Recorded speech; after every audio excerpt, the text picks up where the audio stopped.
R is for Russia. We're going to learn a little bit about Russia today. I apologize if I mispronounce some of the words. I'm not very good with languages, but I'm going to do the best I can, okay? And hopefully we'll learn a little bit about Russia today. R is for Russia by Vladimir Kabakov and Prodeepta Das. A is for astronaut. Russia was the first country in the world to send a human being into space. In April 1961, Yuri Gagarin made his record-breaking flight on board the spaceship Vostok 1. He spent 108 minutes in space and orbited the Earth one time. The first woman in space was Valentina Tereshkova. In June 1963, on the spaceship Vostok 6, she was in space for nearly 3 days, and she orbited the Earth 48 times. That means 48 times she went around the Earth when she was out in space. Here's a picture of Russia. It shows how big it is. Russia is a very, very big country. B is for ballet. Russia's most famous classical ballets are Swan Lake, The Nutcracker, and The Sleeping Beauty, all with music by Pyotr Ilyich Tchaikovsky. Our ballet school teach children from age 5 right up to 18. They dance alongside adults in theater performances. Do any of you guys know any ballet moves? Can you stand on your tippy toes? That's what ballet and ballerinas have to do. C is for chess, a popular game with both adults and children. Some of the greatest world chess champions are Russian. During the summer, you'll see people sitting outside playing chess in parks and gardens throughout the country. Many children belong to chess clubs and take part in tournaments. I taught all my boys to play chess when they were fairly young. Does your dad play chess? Has he taught any of you how to play chess? Or mom. Or mom. I know mom's a smart person, but it's a fun game. You get to move pieces in all different kinds of ways. My favorite piece is the knight because it can jump over people. D is for Dhaka, or country cottage. Most of us live in towns, but we love to spend time at our Dhaka. Often it doesn't have running water, so we have to fetch water from the well or village pump. Out in the garden, we grow fruits and vegetables. Do you guys have a garden where you guys are at? E is for Easter eggs. We celebrate Easter by giving each other eggs, either real eggs dipped in dye or wooden eggs painted with flowers, churches, and colorful patterns. The jeweler Peter Carl Fabergé created the most amazing Easter eggs for the Russian royal family, like the ones below right, made of gold and precious stones. It opens up to reveal a surprise inside. Look at how beautiful that Easter egg is. F is for fairy tales. Our favorite character is the witch Baba Yaga, who lives on a house built on chicken's legs and flies, around in a pestle and mortar terrifying people. Some of the best fairy tales were collected and written down by the poet Alexander Pushkin and illustrated by the artist Ivan Bilibin, like this picture illustrating the adventure of the Tsarevich, son of the Russian king. Boy, some of these words are really hard. G is for gymnastics. Many Russian gymnasts have become Olympic champions.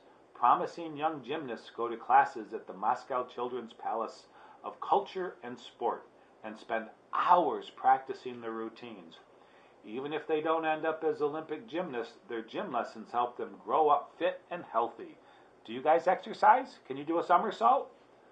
Can you do stretches before you exercise, because that's better so you don't get hurt? H is for hat. You will need one to keep you warm during the winter. We recommend a traditional shapka yushanka with flaps that you can pull down over your ears in very cold weather. You will also need a thick coat and some warm boots. When you are snug and warm from top to toe, the Russian winter will hold no terrors for you. I is for icon, a religious portrait which you will see in churches and homes all over Russia. Some of them date back more than 600 years. They are usually painted on wood and show scenes from the Bible or the lives of saints. Our most precious icons have ornamental metal covers and are sometimes studded with jewels. Norma and I are Catholic. That's how we practice our faith. And these icons are something that actually come to our church sometimes too. So I've seen icons. J is for journey. Russia is so vast that if you want to visit another town, you'll probably have to make a long journey. The Trans-Siberian Railway from Moscow to Vladivostok, a journey of over 9,000 kilometers, lasts 6 days and takes you through amazing changes of scenery. Your train compartment becomes your sitting room, and at night you are lulled to sleep by the gentle rocking of the train. Did you guys get to ride on a train on your way to where you're living now? Or was it all in cars and planes and boats? K is for Kremlin, or fortress. Our most famous Kremlin is in Moscow, where the government meets. Inside you'll see some wonderful churches and cathedrals, as well as the armory full of the weapons and jewelry of Russia, rulers who once lived inside the Kremlin. See, the Kremlin is outside all this big fortress, and the churches and the other buildings are inside the Kremlin. L is for Lake Baikal, the pearl of Siberia, the oldest, deepest, and clearest freshwater lake in the world. Baikal has over 300 different rivers flowing into it, and one river, the Angara, flowing out again. The lake contains a huge variety of plants and animals, including a kind of seal found only in Baikal. In winter, the entire huge lake freezes over. Now see, I learned something, girls, because I thought Lake Superior was the deepest freshwater lake in the world, up by the north of Lake Michigan, but I learned something by reading this to you today. M is for Matryoshka.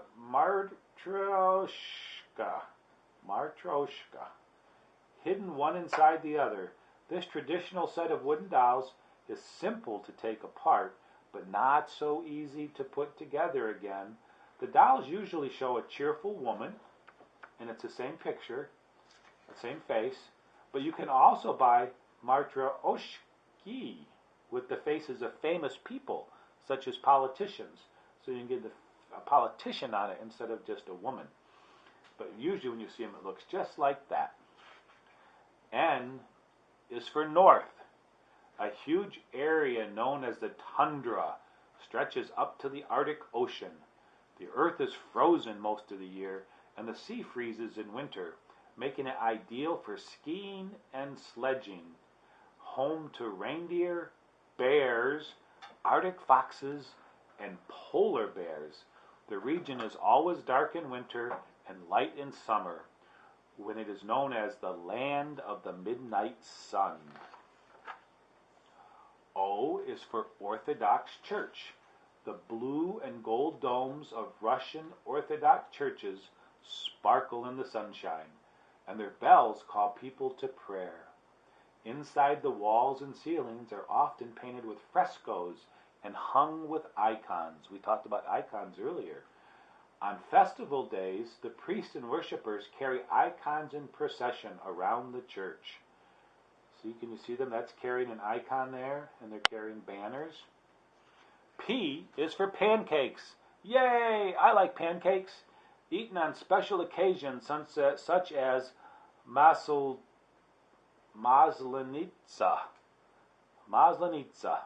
That's when Russia celebrates the end of winter and the coming of spring. I'm ready to celebrate that. For us, the shape of the pancake symbolizes the sun.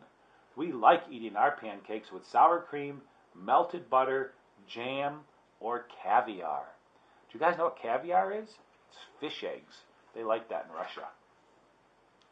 Q is for Queen of Tsaritsa. We have not had a royal family since 1917, but once czars and tsaritsas were important in our history. The most powerful tsaritsa was Catherine II, Catherine the Great, who sat on the Russian throne for over 30 years in the 18th century. She built some splendid palaces, among them the Catherine Palace outside St. Petersburg, which you can see above here. That is a very pretty building. R is for Russia, the biggest country in the world. The Russian Federation stretches from the Baltic Sea in the west, across Europe and Asia, to the Pacific Ocean in the east, and from the Arctic Ocean in the north to the Black Sea in the south. Much of Russia is covered in forest and open spaces, but we also have mountains, deserts, rivers, and big cities, including our capital, Moscow.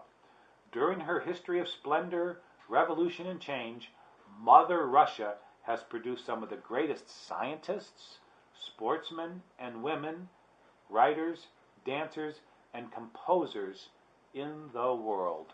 I guess if you're the biggest country, you should produce some pretty cool stuff, huh? S is for samovar. Fancy a cup of tea?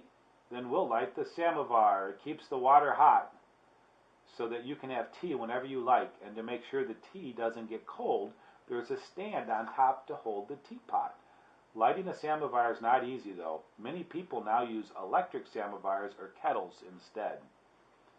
T is for tiger. The Siberian tiger is the largest wild cat in the world and the most dangerous predator in eastern Russia.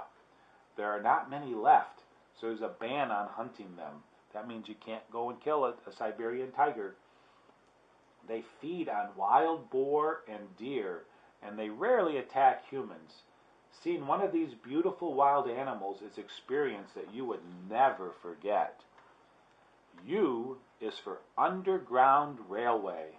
The metros in Moscow and St. Petersburg are so beautifully decorated that walking through them is like being in a palace or museum. The walls and columns are often made of colored marble, and you will see paintings, mosaics, sculptures, and even glittering chandeliers hanging above some of the platforms. I've been to metros and subways in New York and Washington, and it's not nearly pretty like that. Quite often they're dirty and grungy. So Moscow has really beautiful ways to travel underground. V is for Volga. The Volga is Europe's biggest river, rising in the Valdai Hills northwest of Moscow and flowing out into the Caspian Sea at Astrakhan. It was once an important trade route, and many major cities grew up along its banks. You can still travel along the Volga by steamship, but only in summer. For 3 months every year, most of the Volga is frozen. W is for Winter Palace, a beautiful building in the heart of St. Petersburg, built for the Tsar and his family. One side stretches along the banks of the River Neva, while the other looks out to Palace Square and the Alexander Column. After the Russian Revolution of 1917, the Winter Palace became a museum and now houses one of the world's greatest art collections. Do you guys like art? I like to look at art.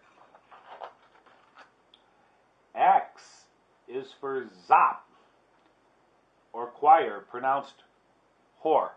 I should mess that one up, didn't I?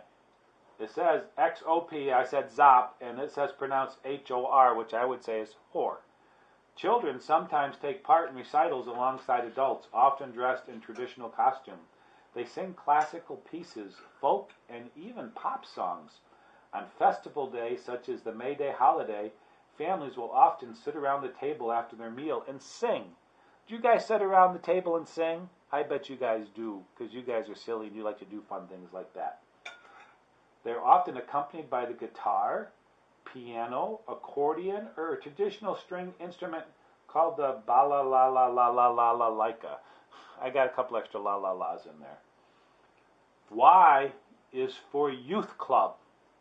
Whatever you like doing, sport, dancing, sewing, crafts, You are sure to find others who share your interest at a youth club and improve your skills there. Young people often go to youth club after school, at the weekend, and during their school holidays. Z is for Zenit. If you are a football fan, you must have heard of Zenit. Together with its rival Dynamo, it's one of Russia's most popular football teams. Many young Russian footballers dream of playing for one or other of these two famous clubs. And when they say football, you know they mean soccer, right? Because in the rest of the world, when they say football, they mean that round black and white ball, a soccer ball. In America, when we say football, we have that funny football with points at the end of it that's brown. But here we're talking about soccer. So Z is for Zenit, and that is a picture of the forest in Russia and the end of our story.